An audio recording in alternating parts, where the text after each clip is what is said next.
세계적인 선진국가의 사람들조차도 한국에 방문하면 입을 모아 하는 이야기가 있다고 합니다.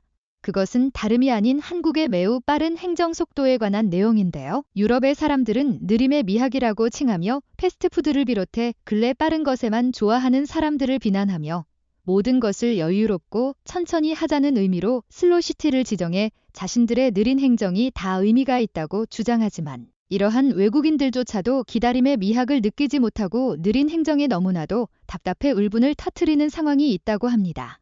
바로 병원에 가서 너무나도 오랜 줄을 서서 기다릴 때인데요. 최근 글로벌 해외 커뮤니티에서는 과거부터 한국의 병원 기술력과 치료 기술력이 이미 선진국들 사이에서는 인정받고 있었다는 글의 내용이 글로벌 해외 커뮤니티에 올라와 화제가 되고 있습니다. 게르트 씨의 사연, 해외 커뮤니티와 미국 CBC 저널에 올라온 사연에 대해 지금 바로 알아보도록 하겠습니다. 안녕하세요. 저는 캐나다에 거주하며 한국인 아내이자 내 생명의 은인인 나오미와 함께 살고 있는 게르트입니다.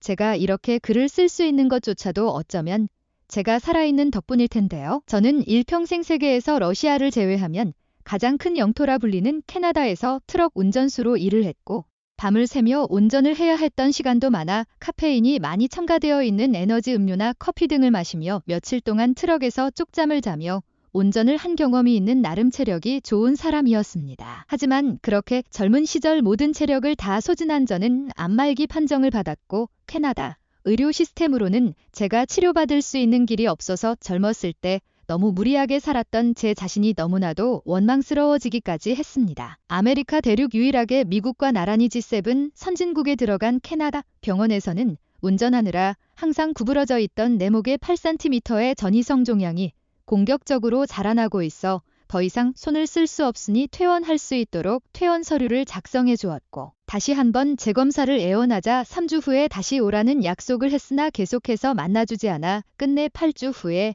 이미 암이 목 주변에 퍼질대로 퍼져 있던 상황이었습니다. 이토록 무책임한 병원의 대처는 치료의 가능성이 있는 사람들 위주로 치료를 진행하고 있었기에 볼 필요도 없이 치료가 불가능한 게르트 씨의 순서가 늦어지게 되었다라는 절망스러운 말을 했고 특정 종양 전문의들은 이러한 수준의 암을 우리가 치료할 수 있는 특권이나 자격이 없기에 더 이상 손을 쓸 수 없다고 이야기를 해주었습니다. 그렇게 제 종양의 직경 크기는 20cm로 늘어났고 삶의 마지막 시간들을 보내며 이제는 감사했던 순간들만 떠올리려고 했는데 몸이 아프고 곧 세상에 없어질 것이라 생각하자 우울증이 찾아오기도 했지요. 지금 생각해보면 이러한 진단 결과를 하루라도 빨리 아내 나오미에게 전했다면 좋았을 텐데 일할 때도 길게는 한 달 이상 집을 비워 불규칙한 노동을 하며 제대로 남편 노릇을 못한 제가 어찌 아내에게 이런 충격적인 말을 할 수 있을지 고민했기에 그때 당시에는 제 아내에게 조차 이야기 못하고 20cm까지 자라나 더 이상 아무런 손도 쓰지 못하고 오히려 의사들은 자신들에게 책임을 물을까봐 저를 피해가는 모습을 보여줘서 저는 모든 것을 내려놓고 아내에게 이야기를 했습니다. 그러자 아내는 내게 한국은 암치료 세계 1위의 선진국이다. 미국처럼 천문학적인 돈을 내야 치료가 아닌 진단을 시작하는 나라도 아니고 기술력과 경험 또한 캐나다보다 더 앞설 것이다. 우리 여행하는 마음으로 마지막 도전을 해보자라고 이야기해 주었습니다.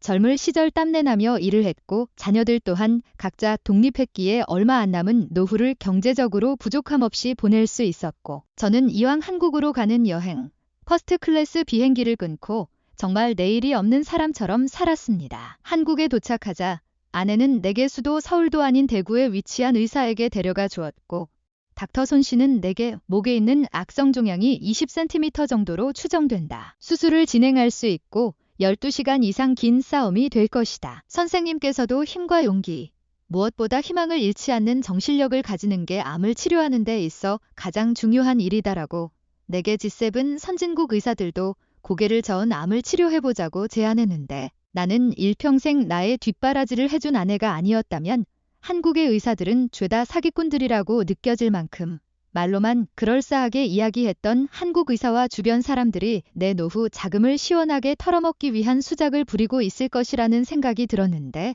이어 손 의사는 내게 지금 당장 수술하지 않으면 더 오래 살기 힘들 것이다. 캐나다에서 더 빨리 조치했다면 절차가 이 정도로 어렵지는 않았을 텐데 지금 게르트 씨는 암 사기인 상황이다 라고 내게 겁을 주는 듯 했으나 사실 현실적인 현재 놓여있는 내 상황이 얼마나 절박한지에 대한 내용을 전해준 것이고 12시간의 수술 후 나는 믿기 힘든 일을 경험했다.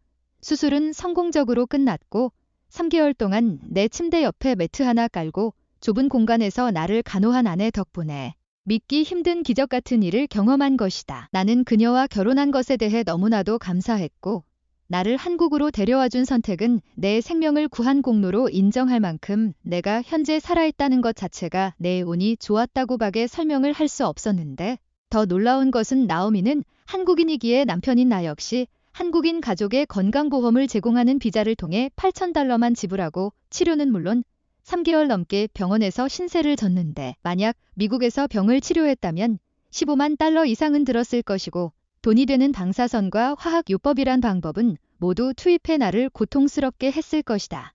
캐나다 역시 손 닥터 말에 의하면 너무 오래 기다린 것이 가장 큰 문제였다는 것인데 캐나다에서 암은 너무 오래 기다려야 하는 병이고 전문의를 만나기 위해 8주나 기다려 내 몸이 망가지는 것을 보고만 있어야 했다는 게 나는 당연한 일인 줄 알았는데 한국은 암 치료 세계 1위라 불릴 만큼 대단한 모습들을 보여주었고 새 생명을 얻은 나는 이렇게 한국에서 치료받은 사연을 적어가며 많은 사람들에게 도전해볼 만한 희망을 주게 되었다. 한국인 아내에게 고맙고 한국인 아내의 남편이라는 이유로 세상 반대편에 있는 나 같은 외국인에게도 보험을 적용해 치료해준 한국에 고마웠으며 무엇보다 처음에는 사기꾼 같다고 의심한 게 마음으로 미안할 정도로 내게 현실적인 상황과 빠르고 정확한 치료로 암을 낫게 해준 손 닥터에게 너무나도 고맙다. 눈물 없이 보기 힘든 오늘의 사연. 여러분들은 어떻게 생각하시나요? 이런 내용을 캐나다 저널 CBC는 캐나다 과연 의료 선진국인가?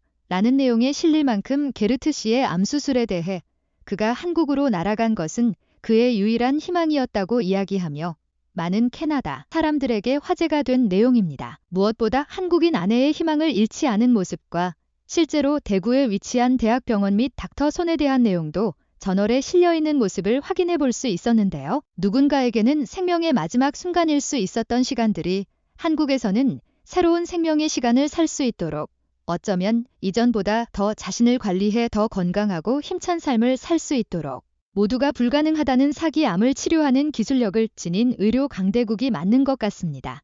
여러분들은 이런 외국인에게도 관대한 한국의 의료보험과 다양한 서비스들에 대해서 어떻게 생각하시나요? 댓글로 적어주시면 감사하겠습니다. 영상이 도움이 되셨다면 구독, 좋아요 부탁드립니다.